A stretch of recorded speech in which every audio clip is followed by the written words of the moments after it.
It's devastating. It's so bad. That has forever changed this community. Jay Gray, NBC News, Grand Blanc, Michigan. The family of suspect Thomas Sanford issued a statement to NBC News. It said, in part, "We are devastated. We don't know what to think. Our hearts and prayers go out to the Grand Blanc community and all those affected by the tragedy. We are completely in shock over this. We have no answers. We are asking for privacy as we grieve our loss and those of others." Hey family, it is Netta. How are you doing? I hope you're doing well. I hope you're enjoying this wonderful Monday evening, and I'm glad that you are here with me. So let's get right into it.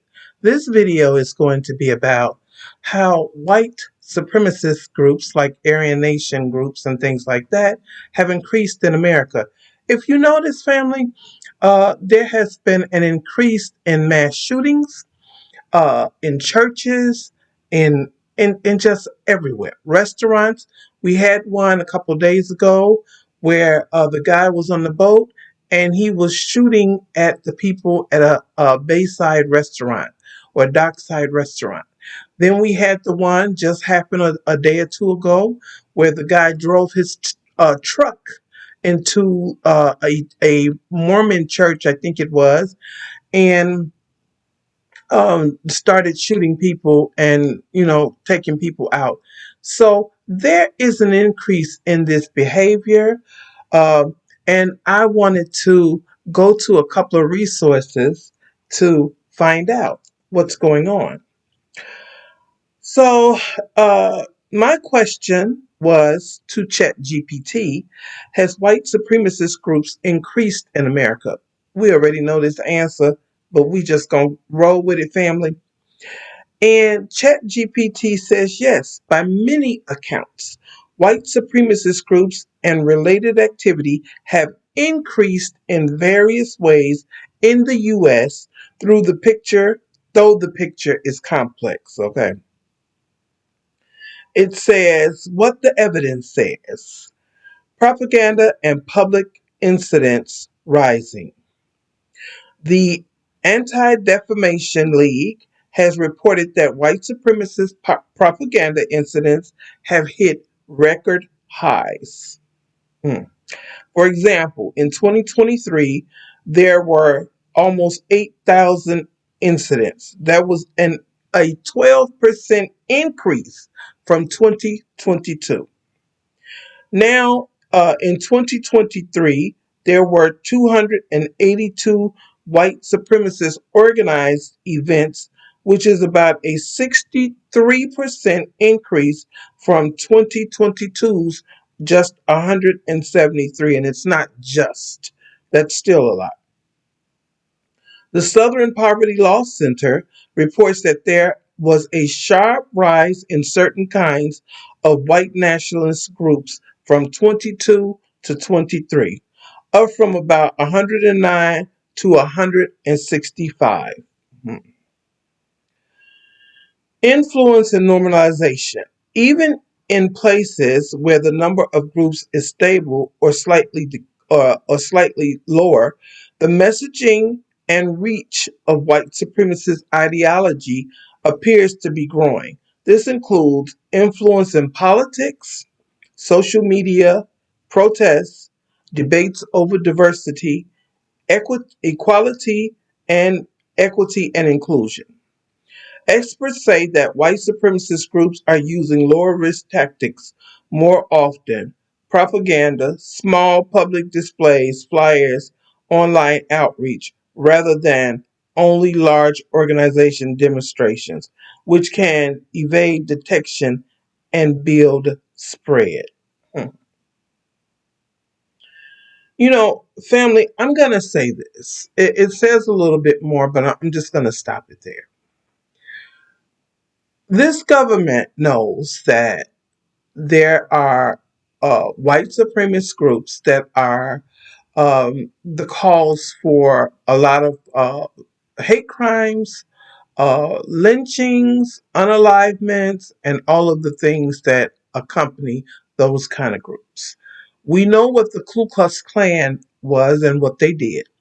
They were domestic terrorists, or they are domestic terrorists that terrorized United States citizens, predominantly black people, okay?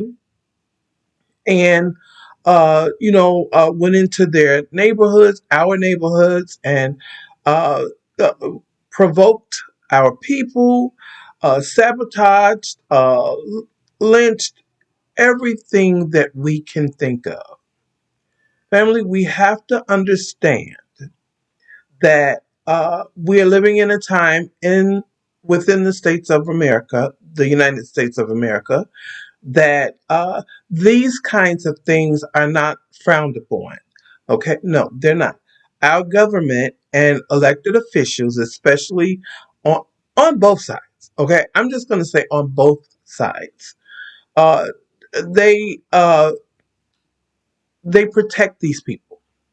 Because if they did not protect these people, why have not they not dealt with it? Look, they had no problem going into the Black Panthers, um, where they were living and taking those people out. They had no problem doing it. But they have a problem with doing it with their own. And that is because they don't want to. It is getting to a point, family, that it is very unsafe to live in in the United States of America. Um, I don't care where you live in it. I really don't, because a lot of them that are rogue cops come into our communities to police our communities, and they are still um, you know, taking our people out and doing things that are very questionable to to our people. Family, it is detrimental for Black people to be able to police their own communities. It is detrimental because we can't trust these people. It is detrimental for Black people to separate from these people and be in a position to protect ourselves by any means necessary. Period. Because we are losing too many of our people in manners that are very questionable. We just had a young man, in fact, two young men, I apologize, last week that were found lynched. And one of the cases, we know they said the young man, I think both of his arms were broken. Yet the police has said that this young man hung himself. Thank God for Colin Kaepernick, because he is paying for an independent autopsy on the young man, because we know that this young man didn't unalive himself. But this is the things they say. And this is why we must tell our youth to stay out of some of these neighborhoods. We really do. Stay away from some of these people. But the the issue at hand is for the United States, who created some of these groups and allowed it to fester in America, to deal with them. They should deal with them. They should disband them, but they will not disband them, family, because they are the people who, so to speak, keep the black people in line. Is what they're really saying.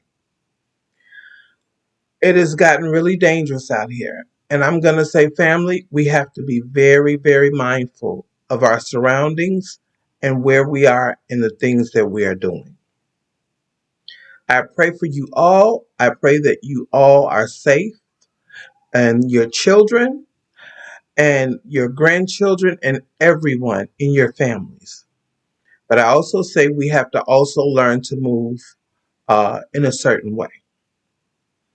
And we have to go back to the old ways, that some of the things that our people did. And we have to start to mobilize again, to mobilize, to watch our communities, to watch the policing in our communities, to contact and get familiar with the politicians, which some of them are really worthless in the black communities. They really are. I'm going to tell you, it's not always a benefit to move out of our communities and moving in other communities. I have lived in uh, both a predominantly white community and a predominantly black community as I do now, and I prefer the predominantly black community.